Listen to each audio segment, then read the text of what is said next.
Exodus chapter 12, New American Standard Version.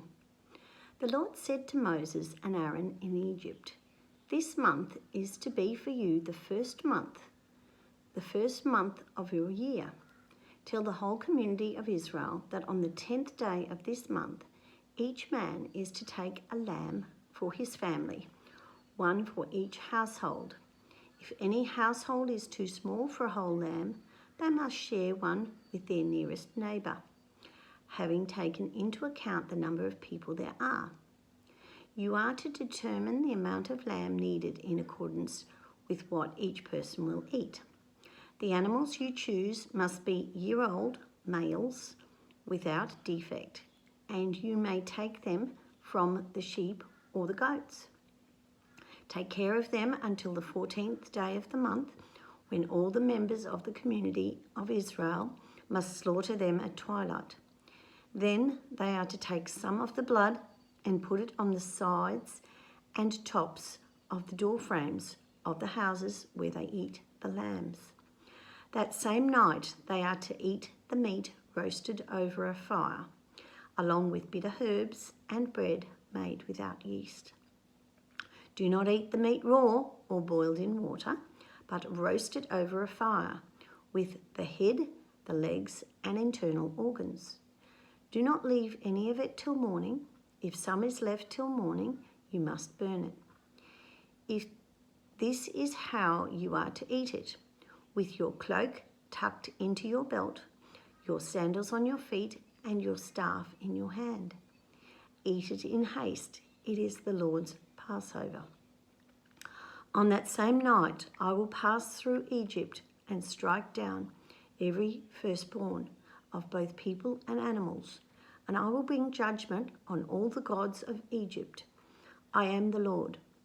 The blood will be a sign for you on the houses where you are, and when I see the blood, I will pass over you. No destructive plague will touch you when I strike Egypt.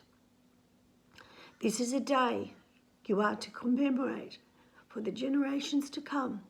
You shall celebrate it as a festival to the Lord, a lasting ordinance.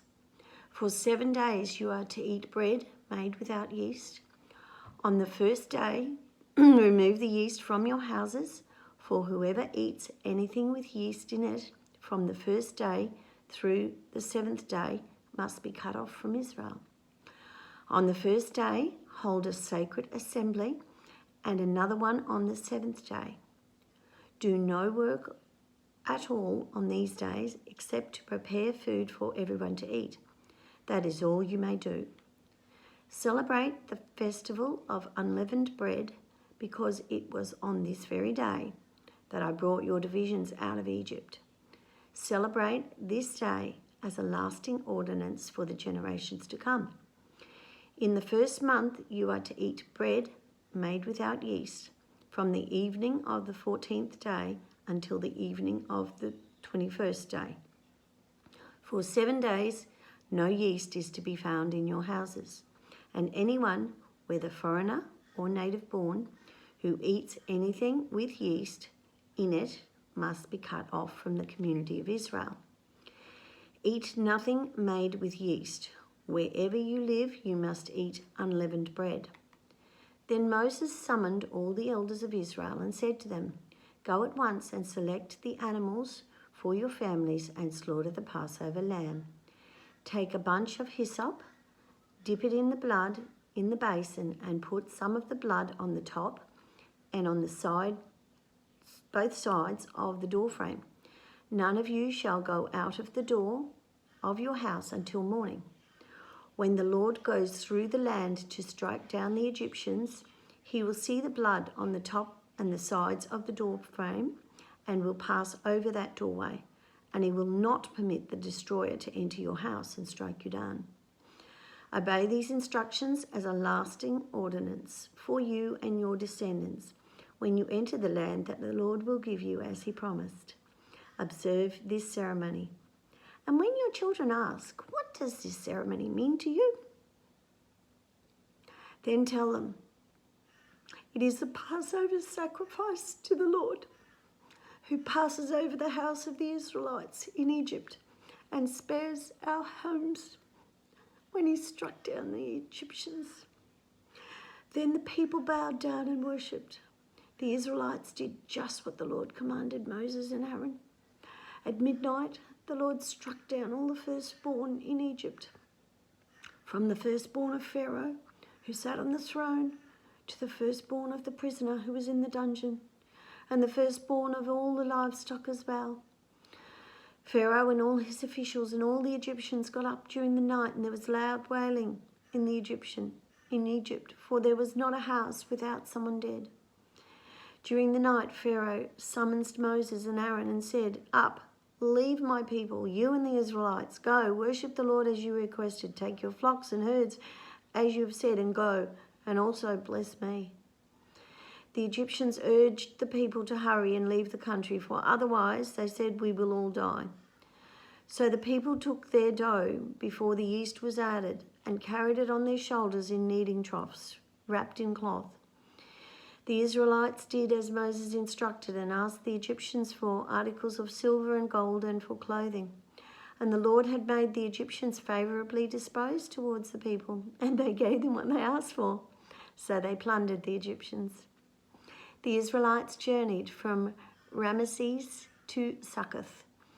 There were about 600,000 men on foot, besides women and children, and many other people went up with them, and also large droves of livestock, both flocks and herds.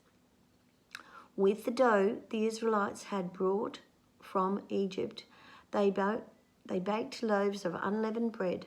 The dough was without yeast because they had been driven out of Egypt, and they did not want to have time to prepare food for themselves. Now the length of time that the Israelite people lived in Egypt was 430 years. At the end of the 430 years, to the very day, all the Lord's division left Egypt.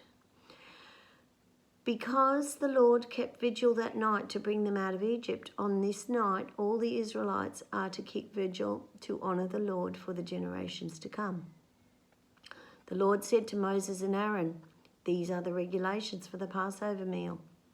No foreigner may eat it. Any slave you have bought may eat it after you have circumcised him, but a temporary resident or a hired worker may not eat it. It must be eaten inside the house. Take none of the meat outside the house. Do not break any of the bones. The whole community of Israel must eat it. A foreigner residing among you who wants to celebrate the Lord's Passover must have all the males in his household circumcised.